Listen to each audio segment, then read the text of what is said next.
There are 5 super simple and ingenious tricks you can use to get rid of ants. Whether they are in your garden, on your patio, or in your home, these ways will definitely get rid of them. With the first trick, you can prevent them from getting into your home in the first place. You'll need a piece of kitchen roll and some lemon peel. It's best to peel it off with a peeler and simply put it on here. Then you should wrap the whole thing together, grab a rubber band and wrap it around the top of the piece of household roll. That way you can make sure it doesn't open again. And now you can put it behind your door, on the windowsill, or somewhere else where the ants can actually get into your home. They can't smell lemon peel at all, so they will stay away. However, you may also know directly where they come into your home, because if you have identified the place, you can prevent them from getting in from the outside.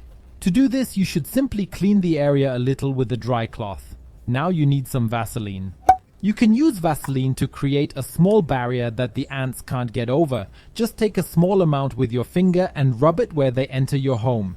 Now they won't find their way into your home and will stay outside. If you don't have Vaseline, there's another option. All you need is cinnamon. Cinnamon is another spice that ants don't like at all. As soon as they smell it, they will stay away. This is another way to ensure that they don't cross this threshold and find their way into your home. If you don't have cinnamon powder or don't want to sprinkle any outside, you can simply use cinnamon oil. This has the same effect. Now you know how to keep ants out of your home. But how do you get rid of them from the garden? There are several options. The first is baking soda. You can simply sprinkle this on the ant's nest. Perhaps add a little powdered sugar. This will ensure that the ants eat the whole thing and then die. In other words, they will definitely die with this variant. But I'll show you another option in a moment that won't harm the ants. Which one you choose is ultimately up to you. If you don't want to use baking soda now, you could simply use coffee grounds. This is because ants can't smell coffee at all and are therefore more likely to stay away. Here too, however, some ants may die because they start to eat the whole thing. Another option would be to disturb the ants as much as possible.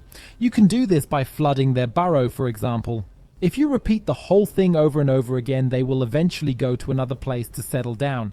However, you will need a lot of patience for this. However, if you want the ants to survive in any case, you should take a clay pot like this, put some straw in it, and then place it upside down on the ant's nest. This procedure will ensure that they go into the pot and settle there. They will build a new nest there.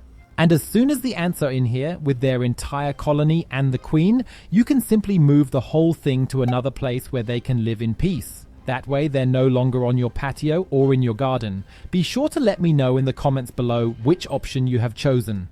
And if you'd like to know an insider tip on how to remove weeds from grouting super easily, then watch the video you see on the screen now. Click directly on it.